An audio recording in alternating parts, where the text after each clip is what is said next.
নমস্কাৰ। আপোনালোক আটাইলৈকে অৱচন্দিকা যুৱ সংঘৰ তৰফৰ পৰা মই আন্তৰিক অভিনন্দন জ্ঞাপন কৰিছোঁ। আৰু আমাৰ বাতৰিটো যিটো ভুৱা বাতৰি এটা ওলাল, এই বাতৰিটো সম্পূৰ্ণ কথাখিনি আপোনালোকৰ আগত আমি প্ৰকাশ কৰিব বিচাৰিছোঁ। এইখিনি কথা আপোনালোকৰ আগত আমি প্ৰকাশ কৰিম আৰু আশা ৰাখিছোঁ আপোনালোক নিষ্ঠা সহকাৰে এইখিনি কথা আপোনালোকে ৰাইজৰ আগত প্ৰকাশ কৰিব। পোনপ্ৰথমে মই চিনাকি কৰি দিছোঁ, মই সভাপতি অতুল দাস, এওঁ ছেক্ৰেটাৰী ধ্ৰুৱজ্যোতি বৈশ্য আৰু এইজন অৱচন্দিকা যুৱ সংঘৰ উপসভাপতি আৰু এওঁ আমাৰ নিষ্ঠাৱান কৰ্মী। প্ৰথমতে আমি যিগৰাকী মহান শিল্পীক আমি আমন্ত্ৰণ কৰিছিলোঁ পদ্মনাভ বৰদলৈ, আৰু তেখেতৰ লগত এগৰাকী সহযোগী শিল্পী জুৰিস্মিতা বাইদেউ ইয়াত আহিছিলে। তেখেতক আমি যেতিয়া মঞ্চত প্ৰথমতে উঠাওঁ, তেখেতে পাঞ্জাবী চাৰ্ট আৰু ধুতি পৰিহিত বেশেৰে তেখেতে মঞ্চলৈ উঠিছিলে আৰু উঠি কৈছে, মোক কেনেকুৱা লাগিছে, দৰাজাৰ সাজত আহিছোঁ, আপোনালোকে উঠি মোক এটা অভিবাদন দিয়ক। ৰাইজে অভিবাদন দিলে। তাৰপিছত তেখেতে এটি গীত পৰিৱেশন কৰিলে। গীতটো ডক্টৰ ভূপেন হাজৰিকাদেৱৰ মানুহে মানুহৰ বাবে। গীতটো তেখেতে প্ৰথম ফাঁকি গালে, দ্বিতীয় ফাঁকিটো ৰাইজক গাব দিলে। সেইখিনিও আমি মানে বেলেগ কথা বুলি ভবা নাছিলোঁ, মানে আজিকালি হয়তো শিল্পীৰ নিয়ম এনেকুৱা হ'বও পাৰে। গালে।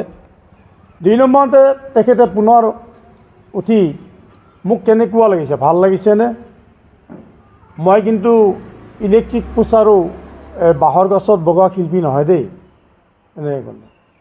তাৰপিছত ক'লে যে মই আপোনালোকৰ ওচৰলৈ নামি যাম, আপোনালোকে মোক অভিবাদন জনাব। গান গোৱাই নাই তেতিয়া। নামি গৈ তেখেতে এখন চকীত উঠি ক'লে যে আপোনালোকে খাৰা হওক, খাৰা হৈ মোক অভিবাদন দিয়ক, আৰু এইবিলাক কথা এই আপোনালোকৰ ছবিবোৰ মিডিয়াত প্ৰচাৰ হ'ব। ৰাইজক তেনেকৈ ক'লে। কৈ কিনেই তেখেত মঞ্চলৈ উঠিল আৰু গীত পৰিৱেশন। তেতিয়া কিন্তু দুটামান গীত, ধুনীয়া গীত তেখেতে পৰিৱেশন কৰিছিল। তেতিয়া ৰাইজে নাচিছিলোঁ আৰু প্ৰশংসা কৰিছিল। 3টা গীতৰ পিছত তেখেত মঞ্চৰ পৰা নামি গৈ এই জুৰিস্মিতা বাইদেউ দুগৰাকীক মঞ্চত উঠাই দিলে। মঞ্চত উঠাই দি তেখেতে তলত নামি আহি পেলাই তেখেতৰ ড্ৰেছ সলালে, সলাই মঞ্চত উঠিলে। বাইদেউ গীত গাই আছে। তাৰপিছত তেখেতে আকৌ এটি গীত গালে।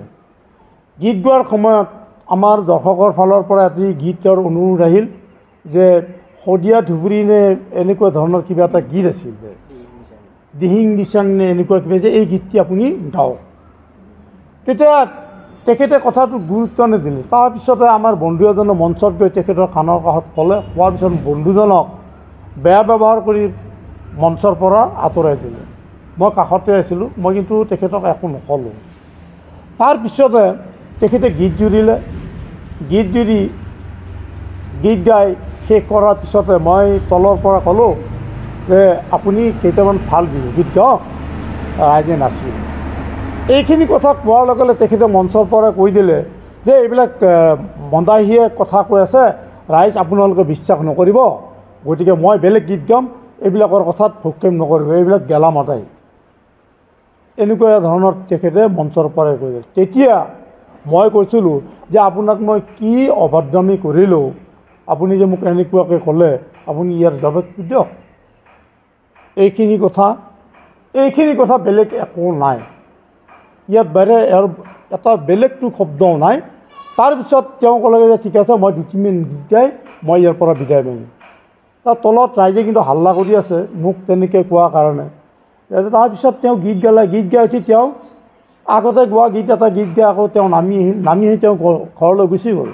তাৰপিছত মোৰ মনটো বেয়া লাগে। মই মঞ্চৰ সন্মুখত বহি আছোঁ। 15 মিনিটমান পিছত তেওঁ আকৌ আহি পেলাই মোক মানে ক্ষমা খুজিলে যে মোৰ ভুল হৈছে, আপুনি বুলি মই ভবা নাছিলোঁ, তাৰ বাবে চৰি, আপোনাক মই সভাপতি বুলি জনা নাছিলোঁ, কোনোবা বেলেগ বুলি ভাবিছিলোঁ, তাৰ কাৰণে মই আপুনি ক্ষমা কৰি দিয়ক, আপুনি এবাৰ উঠক। আৰু তেতিয়া বহুত আমাৰ ৰাইজ থাকিল উপস্থিত, সকলো ক'লে দুয়োটাই গলাগলি কৰক আৰু এইবিলাক বেছিকৈ আনিব নালাগে। তেখেতে মোৰ গলত ধৰি ক্ষমা খুজিলে। ক্ষমা খোজাৰ পিছত মই তেখেতক ক'লোঁ, ঠিক আছে আপোনাৰ উজ্জ্বল ভৱিষ্যত পুনৰ মই কামনা কৰিছোঁ। এইখিনি কৈ তেখেতক মই বিদায় দিছিলোঁ। এইখিনি হ'ল কথা। গতিকে আমি বিচাৰিছোঁ কি গোটেইখিনি ঘটনা সম্পূৰ্ণ ভিডিঅ'টো যদি প্ৰকাশ কৰিলে তেতিয়াহ'লে ৰাইজে বুজি পালেহেঁতেন। কিন্তু আমাৰ হাতত ভিডিঅ' নাই, তেখেতে ক'ৰ পৰা কেনেকৈ ভিডিঅ' কালেক্ট কৰি দিছে, গতিকে সেইখিনি ভিডিঅ' তেখেতৰ তাত থাকিব চাগে, সেইখিনিও যদি পাৰে প্ৰচাৰ কৰি এইখিনি আপোনালোকৰ আগত প্ৰকাশ কৰিলোঁ। আশা ৰাখিছোঁ আপোনালোকে এইখিনি কথা মিডিয়াত মোৰ হৈ বা আমাৰ অনুষ্ঠানটোৰ হৈ প্ৰচাৰ কৰিব বুলি আশা ৰাখিছোঁ। এনেকুৱা কি হ'ল আপোনালোকে মানে কি ভাবে যে এনেকুৱা কি কাৰণে হ'ব পাৰে, কিবা উদ্দেশ্যপ্ৰণোদিতভাৱে কৰিছে নেকি? মই উদ্দেশ্যপ্ৰণোদিত বুলি মই ধৰিব নোৱাৰিলোঁ। আৰু পাছত এটা ভাবিছোঁ তেখেতৰ যিবিলাক আচৰণ প্ৰথমৰ পৰাই ৰাইজক উঠা বহা কৰিব দিয়া, অভিবাদন জনাব দিয়া, তেখেতে পোনপ্ৰথমে ৰাইজৰ এটা অভিবাদন গ্ৰহণ কৰি ৰাইজৰ এটা মানে জনপ্ৰিয়তা এটা ল'ব বিচাৰিছিল নেকি, ঠিক তেনেকুৱা ধৰণৰে মোৰ ভাৱ হয়। আৰু বাতৰিটো ঠিক তেনেকুৱা ধৰণে প্ৰকাশ কৰিছে বুলি মোৰ অনুমান হয়।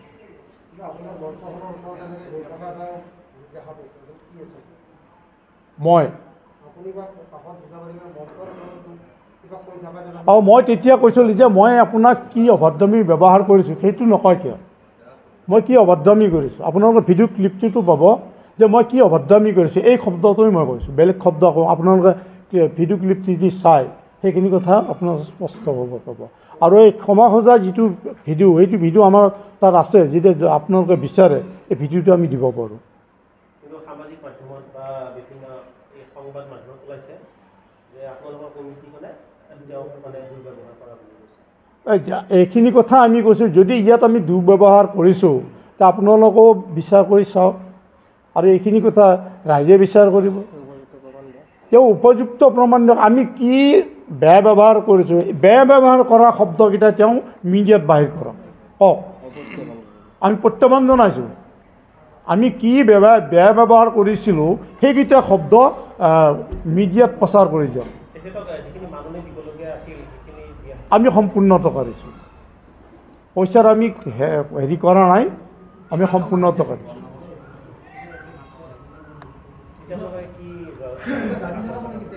এতিয়া মই আহ্বান জনাইছোঁ এইটোৱেই যে মই যিখিনি কথা কৈছোঁ এইখিনি কথা ৰাইজে বিশ্বাস কৰিলে ভাল হয়।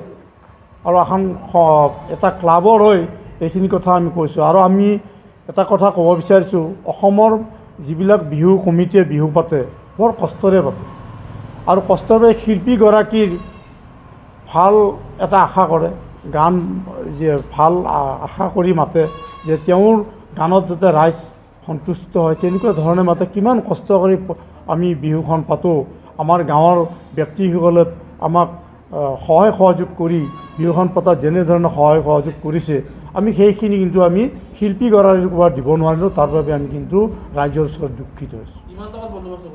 1,20,000 টকাত কৰিছোঁ। আমি বহুত গায়ক মাতিছোঁ। আজি 67তম ৰঙালী বিহু উৎসৱ উদযাপন সমিতি আমাৰ কোনোদিনে এনেকুৱা ধৰণৰ আমি শিল্পীৰ পৰা ব্যৱহাৰ পোৱা নাছিলোঁ।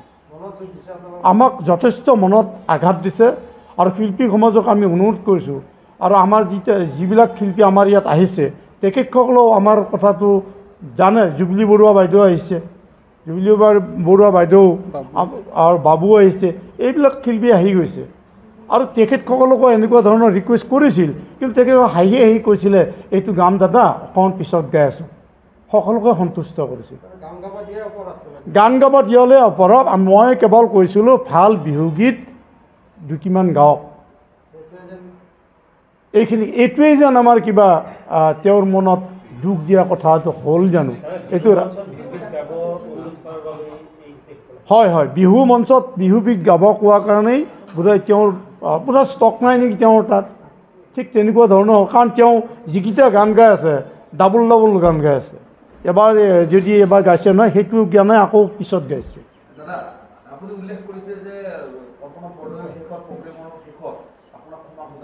হয় হয়,